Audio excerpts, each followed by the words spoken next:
Saya beli siap-siap daripada pakcik. Lepas tu saya jual balik. Hari ni saya nak kerja kejap dengan pakcik. Boleh? Mu lah. Ikut mu. Setuju? Setuju? Sekarang hari ni bos saya. Okey bos. Set. Satu bungkus. Saya. Saya je. Hari ni je. Saya ada 5 ni. Ha? Masuk. Baik, sama-sama. Tu set. 5. Kejap. Tak, bukan. Hai. Saya. Nah.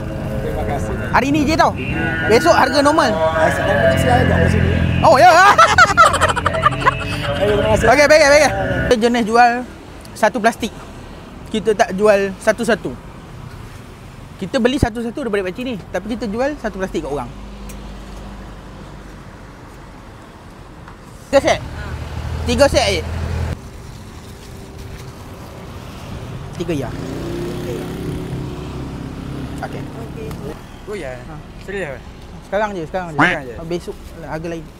Terima kasih. Sekarang je. Okey, baik. 2 ya. 2 ya. 2 ya. Terima kasih bang. Terima kasih. Rezeki bang. Baik, sama-sama. Saya part time kejap. Resume saya panjang bang. Sia. Okey, terima kasih. Saya jual Baik. RM1. Besarnya. Tak, RM1 je. Hari ni je. Jangan cakap kat orang, hari ni je. Okey, sama-sama. Berapa? 2 ya. Okey, terima kasih. Saya jual. Okey, 2. 3. Tidak 2 ya. 2 ya.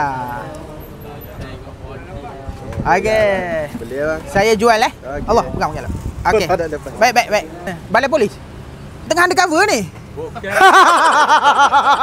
Ada kabut. Tak nak beli. Tak nak beli.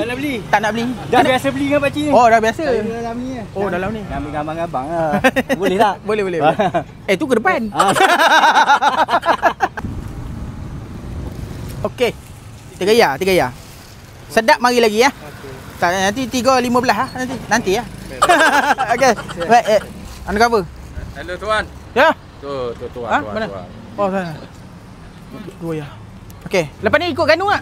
Dah dah. 2 ya. 2 ya.